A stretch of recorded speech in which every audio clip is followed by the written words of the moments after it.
Pessoal, eu quero trazer mais um assunto que é bastante relevante aqui. Nesse momento, o presidente Luiz Inácio Lula da Silva viaja de volta para o Brasil. Mais cedo, almoçou em Madrid com o rei Felipe VI da Espanha e Lula fez discursos. Tem bastante assunto para a gente debater aqui. Eu quero começar com economia. Por que o presidente disse que os bancos públicos eles vão oferecer empréstimo para promover o crescimento do país? Uso do banco público para oferecer empréstimo. Quero entender de vocês como vocês enxergam essa possibilidade dita por Lula. Comece contigo, Alangani. Evandro, eu vejo com bastante preocupação. Por quê? Por quê? Porque essa fórmula, ela foi utilizada já no início do segundo mandato do governo Lula. Só que não apareceu porque a conjuntura internacional ela era outra. Então, como o país crescia, a arrecadação crescia, mas o gasto subia mais do que a arrecadação. Tanto é que o superávit primário começou a cair. Cai do patamar de 2,5% e na média dá 1,9% no segundo mandato do Lula. Mas não aparecia.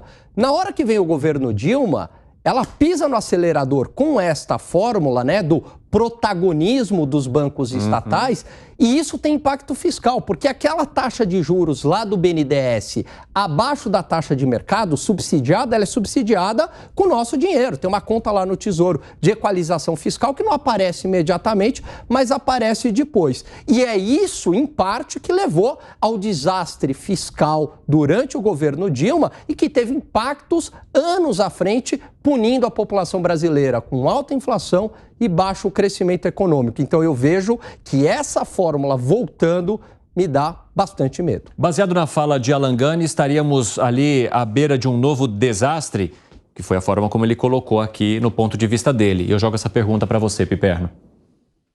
Na verdade, o Lula usa algumas políticas anticíclicas a partir de 2008, num momento de crise mundial.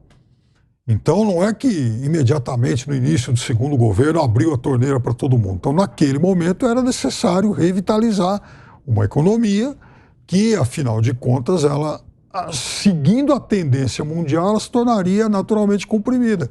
O mundo desaba em 2008 e o Brasil teve uma pequena queda de PIB em 2009 e recupera para exuberantes 7,5% em 2010. Então, me parece que ali, como uma política de curta ou de média duração, funcionou. Se a Dilma depois manteve as torneiras abertas, é uma outra história. E, na verdade, o Segré até citou esse número aqui outro dia, e o número é real, a Dilma concedeu quase R$500 bilhão, por exemplo, em incentivos fiscais. A Dilma, né, foi extremamente generosa. Incompetente. Eu diria, talvez as duas coisas, né? Porque a Fiesp, enfim, dava lá um espirro, a Dilma já lançava um pacote de bondades. Eu me lembro disso, porque eu cobri vários. Foram muitos. E, curiosamente, sempre a Fiesp ainda criticava, dizendo que a ajuda era insuficiente, porque, afinal de contas, o custo do Brasil era alto e tal, não sei o quê. Então, usar bancos públicos, ora, qual a diferença em relação ao que tem agora? Imagina fechar o Banco do Brasil para a agricultura. Tem alguma diferença na tua visão? Para mim tem. Gustavo Segré? Tem, Evandro, porque Qual? Quando a gente utiliza arbitrariamente um banco público, você está interferindo numa lei de mercado.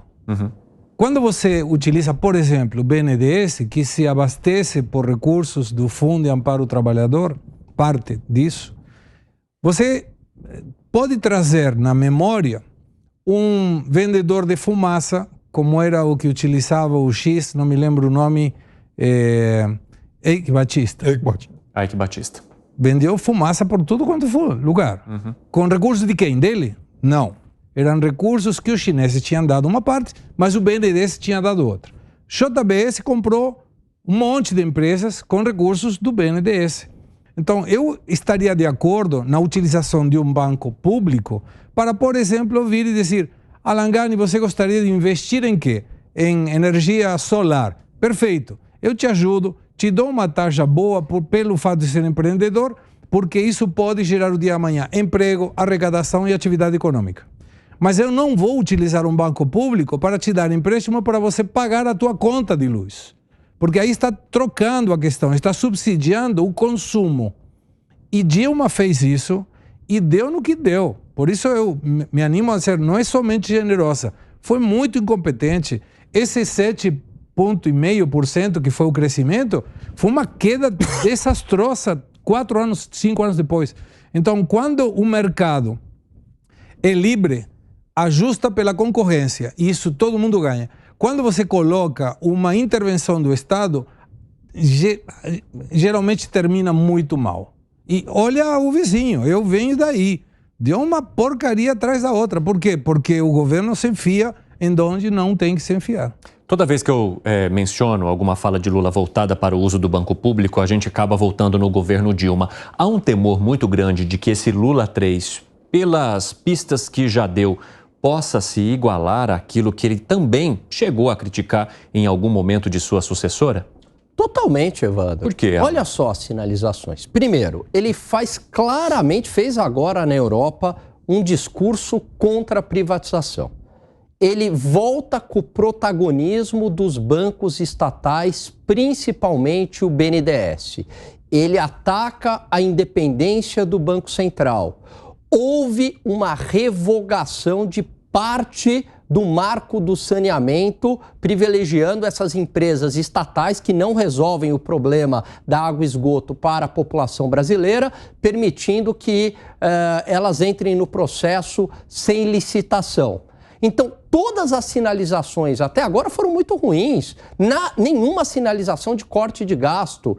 Sinalização é aumento de imposto. Então, me parece que é a fórmula da Dilma. É o Lula voltando às suas raízes. Não é aquele Lula pragmático que o mercado financeiro acreditou aí no canto da sereia, né?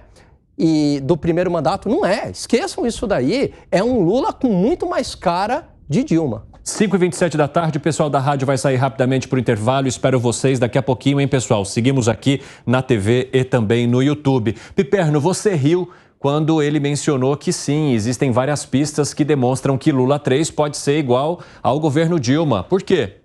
Porque o Lula não é a Dilma, o Lula nunca governou como a Dilma.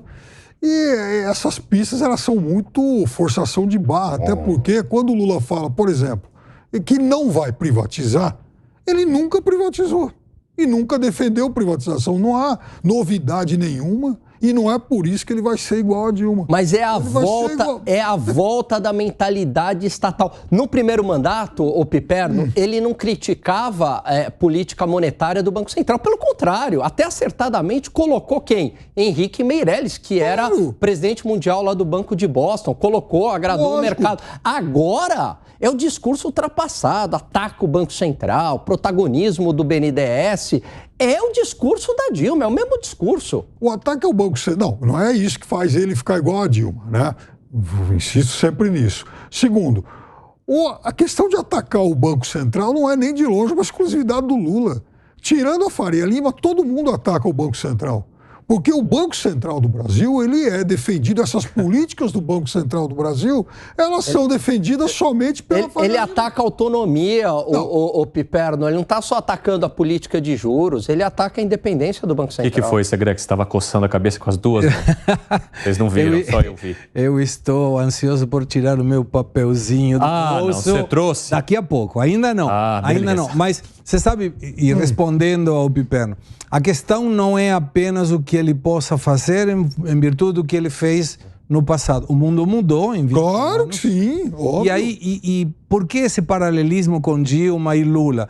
Porque aqueles que gostamos de economia, que entendemos de economia, é impossível não traçar paralelismo. Eu lembro quando o Banco Central, na época do Dilma, modificava o compulsório para soltar mais dinheiro no mercado ou para reter mais dinheiro para que não saia no mercado. Quando utilizava os bancos públicos para soltar crédito, quando as pessoas pegavam esse crédito e ficavam mais endividadas. Então, tudo que a gente enxerga nos leva a essa situação. E o fim dessa situação não foi boa. Por isso que a gente faz esses alertas. Não para falar, eu falei, mas simplesmente para orientar, dizendo, cuidado, que esse caminho já foi percorrido e o resultado não foi bom. Bom, eu quero trazer, inclusive, falando sobre relação internacional, relação com outros países, mais um pouquinho da repercussão do que Lula disse, porque ele mencionou que não é hora de fazer investimentos no Brasil. Vamos assistir para jogar para o nosso debate. Os empresários brasileiros precisam aprender a investir fora também, a investir em outros continentes para se transformar em empresas multinacionais e não ficar apenas sendo empresas nacionais. É impossível fazer investimento com a taxa de juros a 3,75. É impossível. Eu espero que a Espanha coloque dinheiro para emprestar mais barato, para a gente poder ter empresário que vem aqui buscar dinheiro emprestado.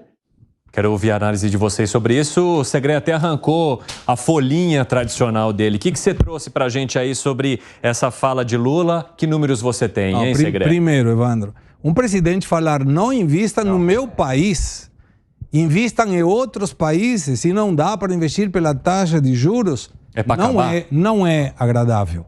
Ele deveria, ao contrário, dizer, vocês espanhóis, vocês europeus, venham investir no Brasil, que tudo aquilo que puder ser melhorado, nós vamos melhorar, mas por favor tragam os seus euros, que a gente estará de braços abertos. E olha só, eu puxei uma informação com uma observação importante. Na economia não é uma questão e outra questão. Tem um monte de variáveis que podem alterar o resultado final de uma política pública.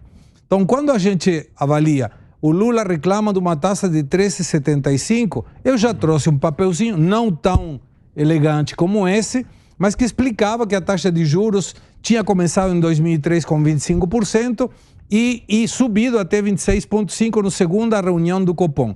Mas eu trouxe uma informação que me parece válida, contrariando a fala do presidente, com todo respeito. Hoje, nós temos uma taxa Selic de 13,75 com uma inflação de 5,79. O Piperno fez a conta muito bem em dias anteriores e te dá uma taxa real de 137%. No ano 2005, a taxa de juros era 18%, a taxa de inflação era 5,69%, quer dizer que a taxa real era 216%. Nesse momento, o presidente era o mesmo presidente que agora. E nesse momento ele não falava que a taxa de juros era elevada e como já sei o que o Piperno vai falar, já me antecipei. Qual era ele já responde o debate que nem começou. Eu já vou me antecipando, porque eu vejo que ele está nervoso.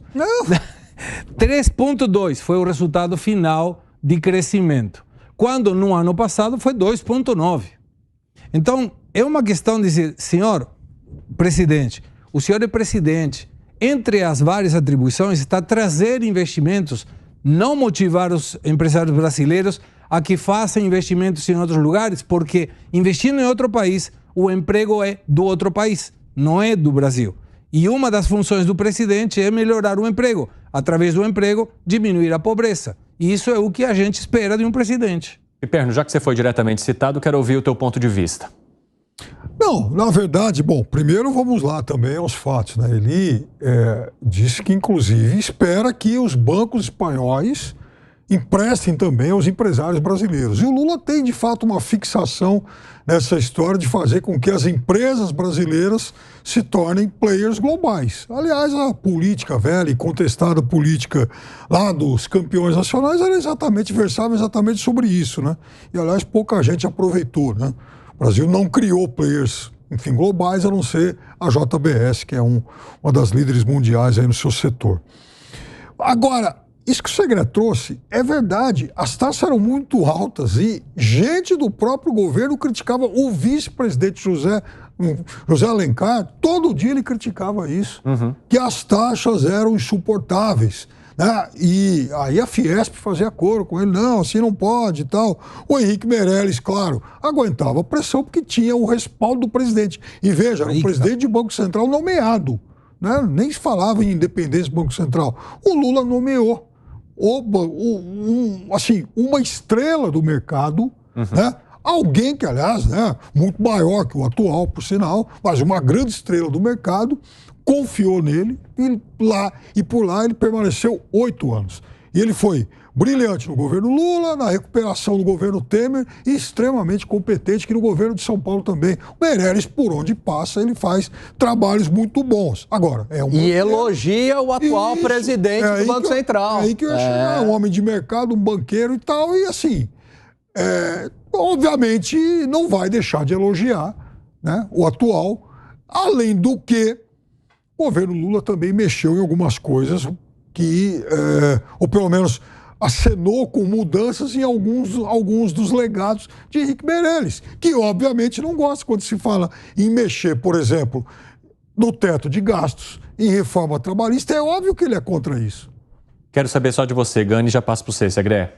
Não, quando eu disse que o presidente Lula está se tornando o Dilma, a Dilma III, não é apenas na gestão, porque essas falas dele são falas típicas da Dilma.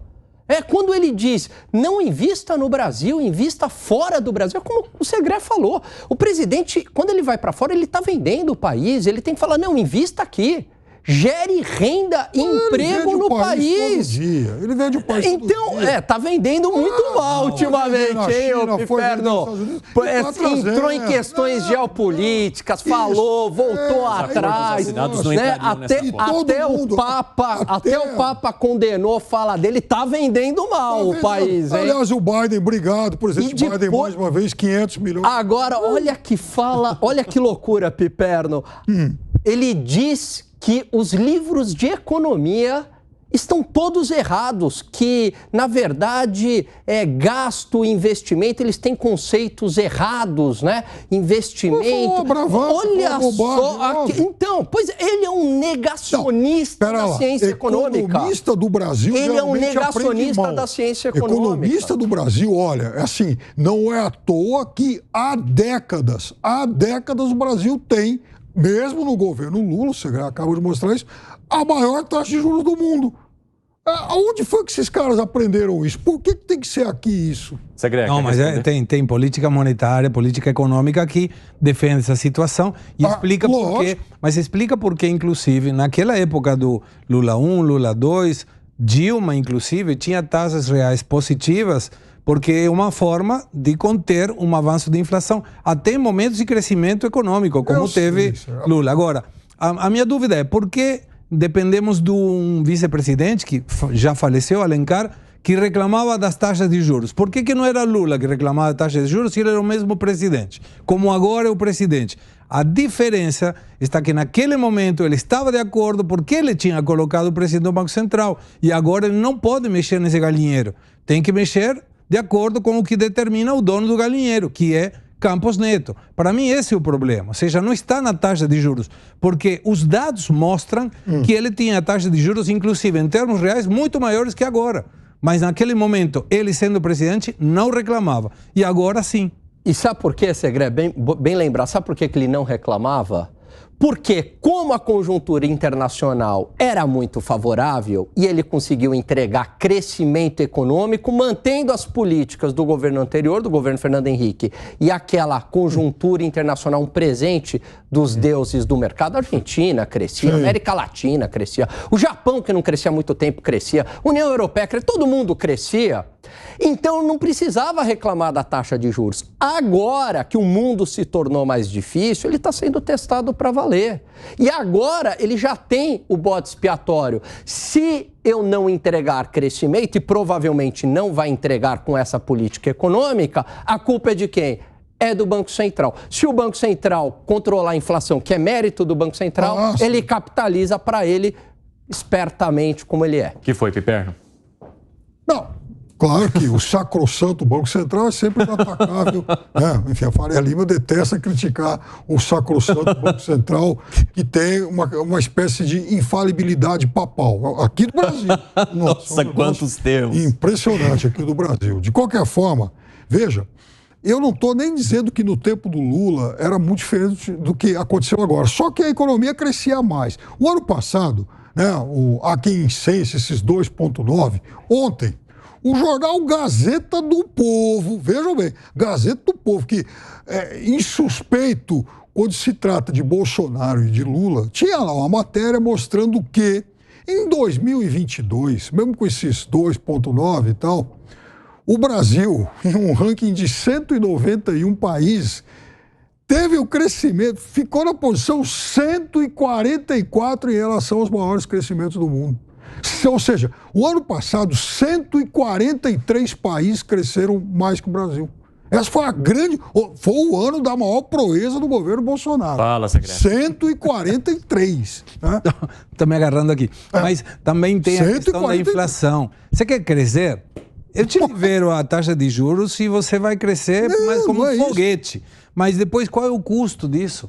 Essa é a questão. Então, esse é o problema mais sério. Porque, então, ou seja, crescimento pífio, inflação alta, desemprego andou alto, caiu no fim do ano, é verdade. Mas, assim, houve um momento, ano passado, que o Brasil chegou a ter esses 3 indicadores com 2 dígitos.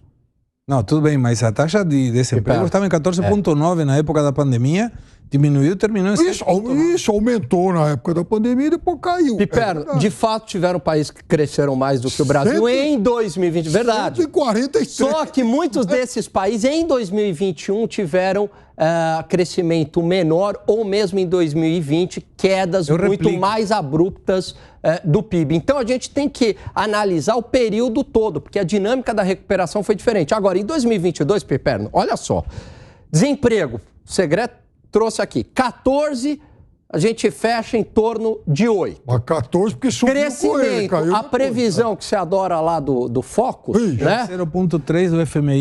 Todo mundo falando em 0,3, 0,1, cresce 2,9. Inflação era para ser 10, 5,8 e entregando 0,6% de superávit primário. Entregou um país melhor, Piperno. A inflação era para ser 10, era para ser 10, porque com eles foi para 12, depois 10, depois caiu. Mas... Vai lá, secretário, para a gente arrematar, eu quero trazer mais um trecho importante aqui. Se fosse um governo populista de não ter autonomia do Banco Central, no final do ano eleitoral não teria uma taxa de juros tão alta para conter a inflação. O Banco Central não estaria nem aí com isso, daria um crescimento maior, mas depois com inflação muito maior.